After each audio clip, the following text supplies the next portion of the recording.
let's talk about a very interesting study in psychology which says that optimists are alike and pessimists are unalike. Now, under the Leo Tolstoy saying, it is all happy families are happy alike, but all unhappy families are unhappy in their own unique way. Now, this was well demonstrated through the brain scan patterns, and it was identified that the families which are optimistic show the same brain simulation patterns. However, the families that are pessimist show different brain simulation patterns, and each family show a different variation. So the basic idea is, under this study there was a functional MRI which was conducted for all the participants, and there were two groups of 37 and 50 individuals. Under this functional MRI, the brain activities were identified for future events. It could be a positive event, neutral event, or a negative event.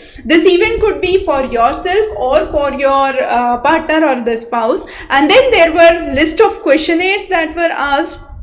Now, this aim to assess whether a person is having optimism or pessimism in life, and finally the data of fMRI and the questionnaire were compared, and there was a medial prefrontal cortex study and the pattern of activation in the brain which was identified. So if you look onto the study, we would say that optimist pairing was very high. However, the pessimist or optimist pairing was very low, which shows a clear similarity between the optimist families and show the functionality, how they work. Now again, if we focus on the emotional processing, we see that the emotional processing for optimists, the difference in the brain pattern for emotional events is very high in optimist personalities. However, it is relatively low in case of pessimist personality. Now this implication, what does it lead to? It leads to a simple idea that where we are talking about mental models,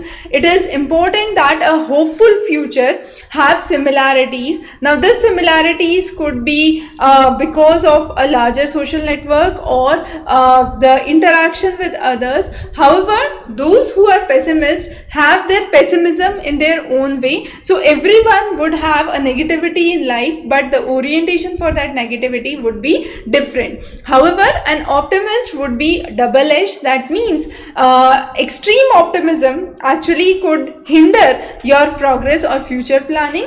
However, a defensive pessimism can be a useful trait because that would help you in better preparedness. So let's say if a person is well prepared for a natural disaster or a calamity, a defensive pessimism would be a positive trait, but extreme optimism on the other hand would be detrimental to what would be happening in the reality. So again, these values are driven from social and cultural upbringing. So similar thinking and behavior develop with the cultural surroundings, with the social surroundings, and therefore this is one of the major studies in psychology that we have discussed. Now the nuances of this are really important for you to understand. A very interesting case study that you can cite in your mains answer writing. So stay tuned for more updates from our side. Thanks for joining.